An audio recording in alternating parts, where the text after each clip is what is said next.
Howdy, folks, and welcome to another day in the Milky Way. We got a great show for you tonight. It's going to be about King Solomon, or at least some of his wisdom anyway. Out of this here book right here, this is The Secret Teachings of All Ages by our favorite guy, Manly P. Hall. And, of course, if you haven't got this book, this is a great book. It tells you lots of stuff. And tonight we're going to go through this a little bit. We're going to read about King Solomon. What does, I got to get my little light out. What does King Solomon have to say about things? So that's what we're going to be doing tonight. I got to turn this down a little bit. Otherwise, it's going to be too bright. You just need a little bit more light to see. Anyway, thank you all for coming. Really appreciate each and every one of you. We're just trying to go out and do things and learn things. It's all about learning. Remember, go out and do the work. When you learn something, just because I tell you, doesn't mean that you should just sit on it. Think about it. I'm here to jog your mind. I'm here to inspire, be your muse, to make you think. You know, we got the world at our fingertips. This is the time to go out. And when you think of this, and go out and look it up. Maybe read something about Solomon, or read of him, or do some of his wisdom. Wisdom is always good. And you only get wisdom by doing interactions, having fails. You can't always succeed. You have to fail sometimes. So if you think you're a failure in life, that's not so true. Because by succeeding, that's great. But by failing, you tend to, how should I say? You tend to become better because you're always striving for the best. That's, I guess, the biggest message of it all. It took me many years to think of that because, I didn't want to be a loser. I don't want to lose. I want to win. But you can't always win. The more I lost, the more I would get better. Better myself. I would strive to practice, or I would strive to try again. And sometimes it worked real good. And sometimes not so much. But I was always learning. And there henceforth becomes wisdom. So we're going to read from this book a little bit. And we got some pictures to share for y'all. Because, what would I do if I didn't have some pictures and some stuff and things, to be sharing. Well, there we go. We got King Solomon here. The name Solomon may be divided into syllables. Solomon, on. It's always about the words. Sol, syllabalizing, light, glory, and truth, collectively and respectively. And of course, you have all heard of the Temple of King Solomon. Yes, the Temple of Solomon is therefore first of all the house of everlasting light. It is earthly symbol, being the temple of stone on a brow of Mount Moriah. According to the mystery teachings, there are 3 temples of Solomon, as there are 3 grand masters, 3 witnesses, and 3 tabernacles of the transfiguration. Notice everything always comes in threes. Why is that? The first, it's for balance. You got the one in the middle, and you got 2 on the other ends that balance everything out. The first temple is the grand house of the universe, in the midst of which sits the sun. There comes the sun again. We just read about that with the Incas. They worship the sun. Why? Because the sun is everlasting. The sun always is there. The sun gives us life. The sun gives everything life. We are part of the sun. Okay. The midst of which sits sun, S-O-L, Sol, upon the golden throne, the 12 signs of the zodiac, as fellow craftsmen gather around their shining lord. 3 lights, the stellar, the solar, and the lunar. Illuminati. Illuminate. Oh, I said that. That's a part of a slip-up, huh? Illuminate this cosmic temple, accompanied by the retune of planets and moons and asteroids. This divine king, Solomon, whose glory no earthly monarch shall ever equal, passes in stately pomp down the avenues of space. Whereas, Hamara represents the active physical light of the sun. Sol, Oman, signifies its individual but powerful spiritual and intellectual effigy. The second symbol, temple, is the human body. And they always picture as an old man, so there you go. There we go. Now, there he is, giving his wisdom. I got lots of pictures, don't worry. The second symbol, the temple, is the human body. The little house made in the image of the universal house. Know ye not, asked Apostle Paul, that ye are the temple of God, and the Spirit of God dwelleth within you. Yeah, that's right. You are God. Everything is God. Blah, blah, blah. If you haven't figured that out yet, well, do some looking into it. Freemasonry within a temple of stone cannot be other than speculative, but Freemasonry within the living temple of the body is operative. The third symbolic temple is the solar house. Solar. An invisible structure, the comprehension of which is supreme Freemasonic acarum. The mystery of this intelligible efficacy is concealed under the allegory of the Solomon Pichon, or wedding garment. I like the wedding garment part better. Described by St. Paul, the robes of glory of the high priest of Israel, the yellow robe of the Buddhist monk, and the robe of blue and gold to which Albert Pike refers in his symbolism. The soul, constructed from an invisible, fiery substance, a flaming golden metal, is cast by master workmen. Simheim Biff into the mold of clay, a physical body, and is called the molten sea. The temple of the human soul is built by 3 master masons, personifying wisdom, love, and service. And when constructed according to the law of life, the Spirit of God dwells in the holy place thereof. Solar temple is the true everlasting house, and he who raises or casts it is a master mason indeed. They're not talking about building houses. They're talking about building humans, building the soul and the body.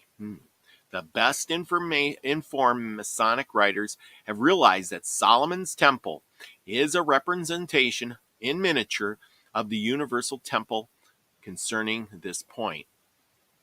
In the New Encyclopedia of Freemasonry, there's his temple, writes, it is macrocosmic in character, so that the temple is a symbol of universe, a type of manifestation itself. Solomon, the spirit of universal illumination, mental, spiritual, and moral, and physical, is a personified in the king of an earthly nation. While a great ruler by the name may have built a temple, he who considers the story solely from its historical angle will never clear away the rubbish that covers the secret vaults. The rubbish? That's a pretty temple. Well, look at that. Yeah. So up here they got a big fire. They throw in all their sacrifices. And of course, they got the domes. Do you notice the domes are there? Those inside would resonate sound. The temples all are about sound when you go in. The frequency of sound inside. The bars, resonate. The inside, the dome is a certain size. This all resonates a sound. Because remember, everything is frequency. When you see this stuff and you know what it's all about, it's the way it's facing, the pillars in the right spots. Notice there's 1, 2, 3, 4, 5, 6, 7, 8, 9 pillars. That's 18 pillars. 9 and 9, and there's I don't know how many on the backside. But anyway, 9s. Rubbish is interpolated matter of form and superficial symbols of allegories. See, it's all about the inner hidden wisdom and degrees which have no legitimate part of the original Freemasonic mysteries concerning the loss of the true esoteric key of Masonic secrets. Albert Pike writes, "No one journeys now from the high place of Kabbalion to the threshing floor of Oman, the Yabishu site, nor has seen his master, clothed in blue and gold, nor are the apprentices, the fellow crafts, any longer paid at their respective columns. Nor is the master's work tool, the tracing board, nor does he use his work, chalk, charcoal, and the earthen vessel, nor does the apprentice become a fellow craft. Pass from the square to the compass, for the meaning of these phrases as symbols have long been lost." Yeah. And he's talking about Freemasonry and how that the symbols represent things that most people don't even understand. But they're talking about that these people that are workers, the crafters, are not really crafting buildings or architecture. They're crafting humans. They're crafting people. They've put down their tracing board and their charcoal chalk and their earthen vessels because they're really crafting people. They're crafting knowledge, but in the same way. Okay. According to the ancient rabbis, Solomon was an initiate of the mystery schools, and the temple which he built was actually a house of initiation, containing a mass of pagan, philosophical, and prolific emblems. The pomegranates, the palm-headed columns, and the pillars before the door, the Babylonian cherubim, and the arrangement of the chambers and draperies of the all indict the temple to have been patterned after sanctuaries of Egypt and Atlantis. Isaac Meyer, in the Kabbalah, makes the following observation. See, I tell you, it's all about the craftsmanship of the building because it's doing something to you. King Solomon is so wise. He's the old guy, There he is with his temple. King Solomon and his temple.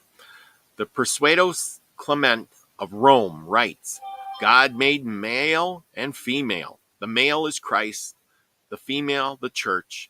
The Kabbalists called the Holy Spirit the mother, and the church of Israel the daughter. Solomon engraved on the walls of his temple likenesses of male and female principles to elaborate his mystery. Such, it is said, were the figures of the cherubim.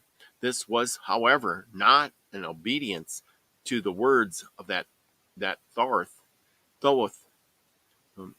They were symbolic of the upper, the spiritual, the former or maker, positive or male, and the lower, the passive, the negative, or female, formed or made by the first. See, everything is a representation of something else. It's all hidden right in front of you. Only the person who works hard will get the knowledge. You need to follow through. You can't just look at a picture and see the stuff. You have to know what's going on. Did you notice, like, here he is, he's wearing 3 things on his head. He also has 3 things down here. And this here's another symbol of something too, and I don't know exactly what that means. But the stones that he has on are different colors, and that represents other things too. You notice he has green on. Green over the green is a powerful color. What was it that I just did a thing about the stone? What was it? The emerald stone that fell. Oh, the Holy Grail. The Holy Grail was a green stone that came from another realm and fell to Earth. Yes. So there you go. Let's see. Let's go on. Masonry came to North Africa and Asia Minor from the lost continent of Atlantis, not under its present name, but rather the general designation, sun and fire worship. The ancient mysteries did not cease to exist when Christianity became the world's most powerful religion. Great Pan did not die. Freemasonry is the proof of his survival. The pre-Christian mysteries simply assumed the symbolism of the new faith and perpetuated through its emblems and allegories the same truths which had been the property of the wise since the beginning of the world.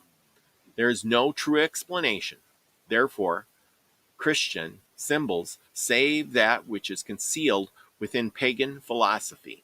And we know that a lot of Christian symbol stuff is pagan. And what can we see there on this? You can see that he carries a staff. And so do these other people. They're all carrying a staff. And he has lions sitting aside him. Now, let's see. Let's see what it says here.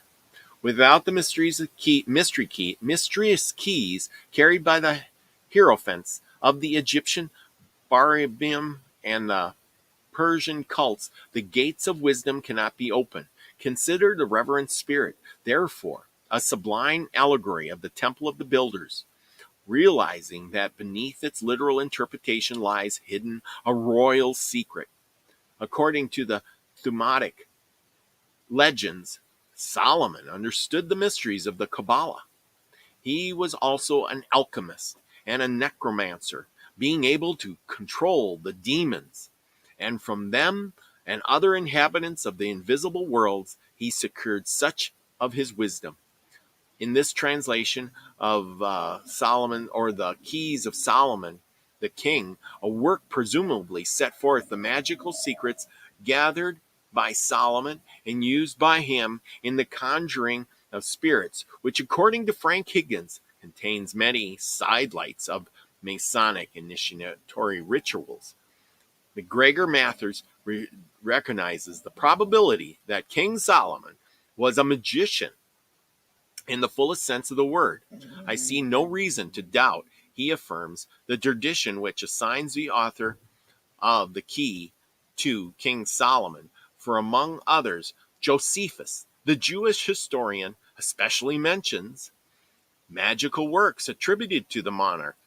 This is confirmed by many Eastern traditions, and his magical skill is frequently mentioned in the Arabian Nights. There was a movie like that. Okay, let's move on. No, go lay down. Yeah, dogs. Okay. Now, the sanctity of wisdom, which God has bestowed on Solomon, was so great that he exceeded the ancients, in so much that he was no way inferior to the Egyptians, who he said to have been beyond all men in understanding. God also enabled him to learn the skill which impelled demons, which is science useful and sanctive to him. He composed such incantations also by which distempers are relieved, and he left behind him the manner of using exorcisms by which to divine away demons, so that they never return. This method of cure is of great force unto this day. The medieval alchemists were convinced that King Solomon understood the secret processes of Hermes, by means of which it was possible to multiply metals. Dr. Bascom writes that the universal spirit assigned to King Solomon to build his temple, because Solomon, being the wise in the wisdom of alchemy, knew how to control his incorporeal essence, and setting it to work for him, caused the invisible universe to supply him with the vast amounts of gold and silver which most people believed were mined by natural methods. Okay, let's look at this picture here. Two women. This is a judgment of Solomon. This is his wisdom. Two women approach Solomon, each claiming they were the mother of a child. Because Solomon can't really tell which one is the true mother, he orders the baby to be cut in half. One of the women cries out to have the other woman have the child. Solomon, knowing that the true mother would not allow such fate of her child, knows that she is the true mother. Smart man. Because any good mother would probably do almost anything for their child. Okay. Let's see here. Solomon's going to die. The mysteries of the Islamic faith are now in the keeping of the diversified men who, renouncing worldliness, have withstood the test of 1,001 days of temptation.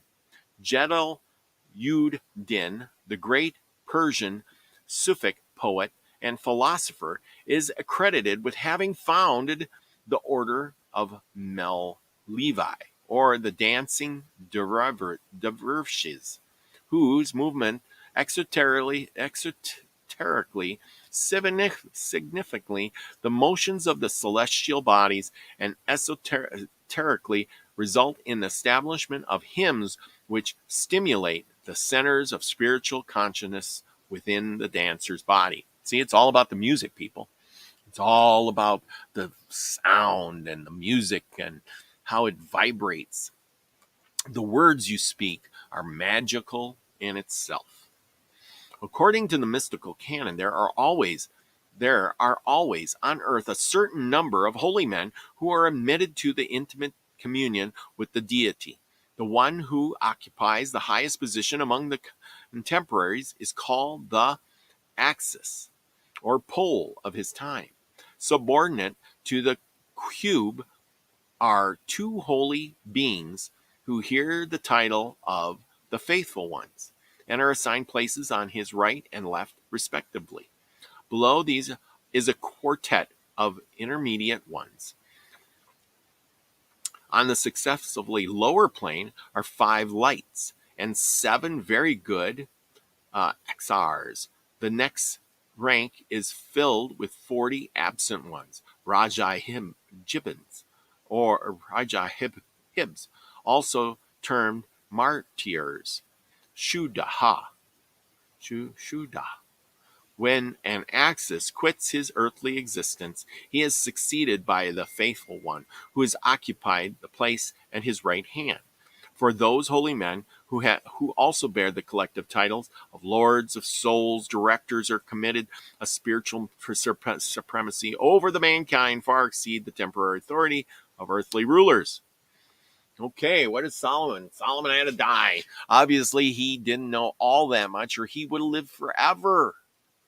Solomon dies in Jerusalem after 40 years of ruler in Israel. He was buried in the city of David. Israel was at its peak during Solomon's rule, thanks to King David as well. After Solomon died, his son Rehoboam took the throne, whose rule resulted in the revolt of the northern tribes and the division of Israel. Only the tribe of Judah stayed with the house of David. See, after you have one big great ruler, it's really hard to top that guy. This was Solomon's downfall. Solomon's downfall came in his old age. He had taken many foreign wives, whom he allowed to worship other gods. He even built shrines for the sacrifices of his foreign wives. For the apostasy, God told Solomon he had decided to remove him from being king. Yet, out of respect for Solomon's father, faithful King David would not do this during Solomon's lifetime, nor would he remove him completely. Solomon's heir would retain a small portion of the kingdom. The prophet Elijah of Shoal prophesied that Jeroboam, son of Nebat, would become king over 10 of the 12 tribes instead of Solomon's sons. I wonder if that ever happened. Brief facts. Adonijah, Solomon's brother, tried to become king before Solomon, thanks to Nathan, the prophet of Bathsheba. Solomon officially became king. He composed 3,000 parables and 1,005 poems. He was visited by Queen of Sheba and was amazed by his wisdom. God appeared to Solomon 3 times. The first time God said, Solomon asked me for something good. Solomon asked for wisdom, and God was pleased. The second time God promised Solomon that if he remained faithful, his kingdom would be secure, but if he abandoned God, he would lose his kingdom. The third time God told Solomon that because he had abandoned God, he would lose the kingdom. Well, there you go. With all King Solomon's knowledge and with all his incantations and mystery schools, it doesn't really matter. You can't hold on to things forever. You don't live forever either. Okay, so anyway, let's see. What do we got here left? 2 chronicle facts. Solomon was a king ordained by God to build his temple. Despite his divine guidance, it took Solomon 20 years to finish the temple. This period of time was considered one of Judah's golden ages. Well, maybe that's all God wanted was him to build a temple. Do you ever think of that? Says, I'll give you whatever. You just build a darn temple. And so Solomon drug it out for 20 years. Solomon's temple, constructed in Jerusalem on Mount Moriah, it took 7 years to build. Completed its construction with the help of an architect named Hiram and other materials sent from King Hiram of Tyre, a place for the Ark of the Covenant. Yeah, if you hold the Ark of the Covenant, you got the power. Built in 960 BC, destroyed by the Babylonians in 586 BC, rebuilt on 516 BC, and destroyed again in 70 BC. He sacrificed 22,000 oxen and 12,000 sheep. Solomon's story. Chapter 1 and 2, Solomon anointed as king after controversy with Adoniah. Yeah. After, because the J is silent. Solomon is given a request. He requests for wisdom that he got from God. A wise request. How much better it is to get wisdom than gold, and to get understanding is to be chosen above silver. A gracious response and great wisdom demonstrated. And there he is, sacrificing cows. You just got to wonder, what's the deal with sacrificing all these animals? There's the temple of King Solomon. Another view of it, an artist interpretation. We don't know what it's like. And there we go. Probably after it's been rebuilt several times. But wouldn't this be a magnificent building? You go there and go, wow, this is huge. It would be very very intimidating, built like a fortress, to house the Ark of the Covenant. Yes. And that should be about it there. Freemasonry, priceless heritage. Hundreds of religions have brought their gifts and wisdom to its altar. Arts and science. Yes, arts, liberal science, the whole 9 yards. Nothing else in here is too, except that it, through Zoroaster, Hermes, Pythagoras, and Plato, and Aristotle are now but a dim memories in the world, once rocked by transcendency of the intellectual genius. Still in the mystic temple of Freemasonry, these god men live again in their words and symbols, and the candidate passing through the initiates feels himself face to face with the illuminated hierophants of days long past. So there you go. A little bit on King Solomon. What did we learn today? You worship somebody, and it doesn't matter how you worship. That's why we don't worship anybody.